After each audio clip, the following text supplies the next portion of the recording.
Hello and howdy there, everyone. Last night I got to watch Cabin in the Woods. This is my third time watching Cabin in the Woods. I saw it twice in the theater. Actually, I saw it twice in 1 week in the theater. And this is a movie I bought with some birthday money and never got around to watching it. But again, I've been trying to formulate my year-end wrap-up top 15 list, and I knew this would be on it. I think this is one of the better films of 2012.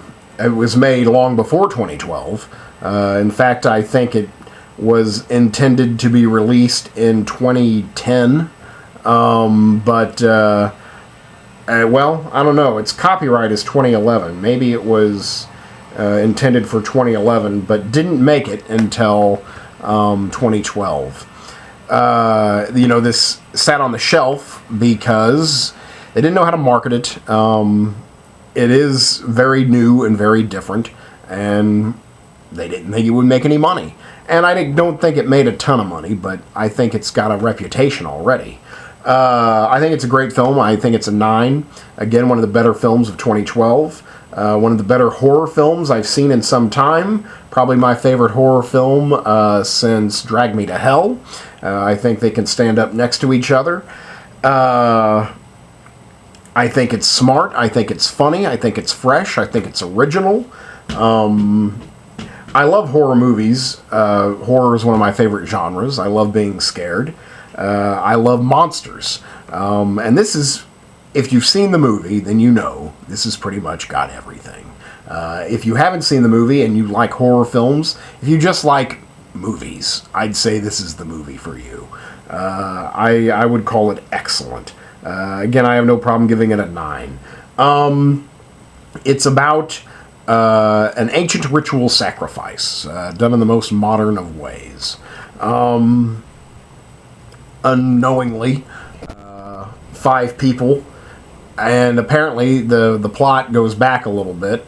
Maybe if we get a sequel, they'll explain more about how this organization, controls so much. Other than the fact that, this is the true organization that runs the world, and the true organization that runs the world can do anything it wants to. So unknowingly, these 5 college students, older college students, head to a cabin in the woods for a little vacation. And when they get to the cabin in the woods, the shit hits the fan, as you probably know it will.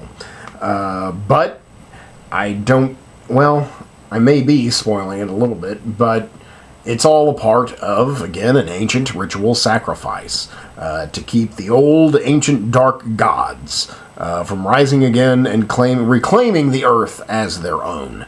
They have just, given us humans the earth. And they have said, okay, we'll just sleep for a while. So every year, we have to deliver 5 souls unto the dark gods so that we may continue to live. And that is basically... Will they get those 5 souls delivered to the dark gods? It's produced, co-written by Joss Whedon. Joss Whedon is recently making it very big in film. He did The Avengers, which he wrote and directed. Here he just produced and co-wrote this. This is pre-Avengers. He also is quite famous for producing, writing, and I think sometimes directing Buffy the Vampire Slayer, the television series, not the movie, and as well as Firefly. That's probably his second biggest, if not actually his biggest project. And I know that there's some other stuff that I'm not remembering right now. But anyway, he is the master of the Whedonverse, which is a thing. Co-written and directed by Drew Goddard. I'm not familiar with Goddard. I think this is, if this is his first film, I think it's a fantastic start. Again, I'm not too familiar with the name, so it may not be. Stars. Bunch of people, good cast. Kristen Connolly, Chris Hemsworth, Thor, Anna Hutchison, Fran Kranz, Jesse Williams, Richard Jenkins, Bradley Whitford, and there you go. Fran Kranz really steals the show for me. He's the stoner in the film, the fool, if you want.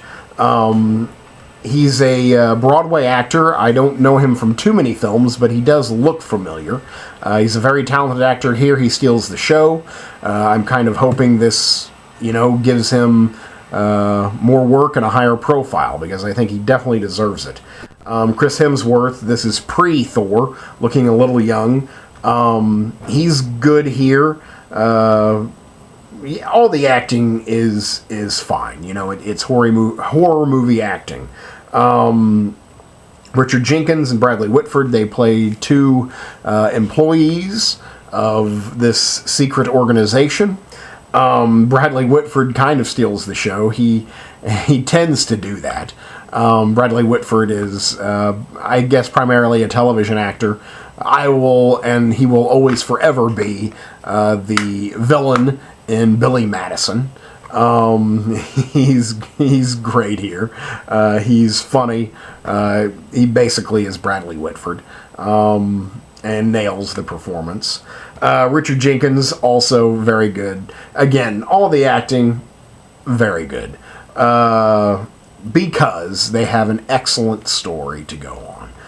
Everything, again, honors the horror genre. It's like a love letter to film,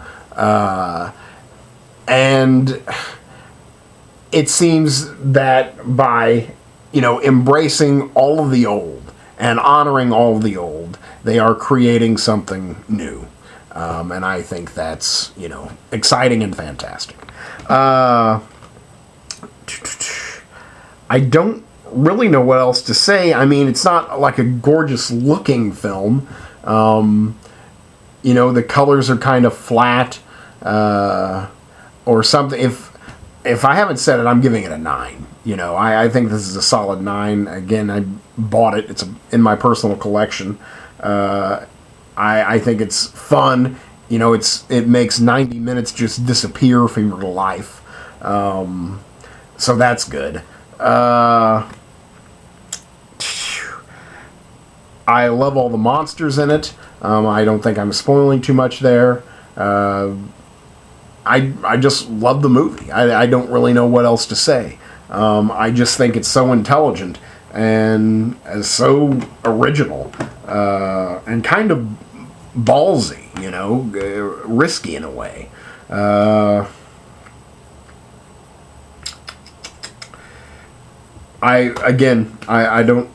don't know what else to say other than I loved it. Third time I've seen it. Let's see, what can I say? I don't know. Watch the movie. If you haven't seen it, you need to. I think no matter what, you've got to see this film. And if you're a horror fan, boy, and you haven't seen this, what are you doing? So yeah, there you go. I don't know what else I need to say other than you need to see this film. And it's tremendous. So there you go. That's The Cabin in the Woods for the third time, first at home, and I give it a solid 9. Definitely one of the better films of 2012. Thank you much.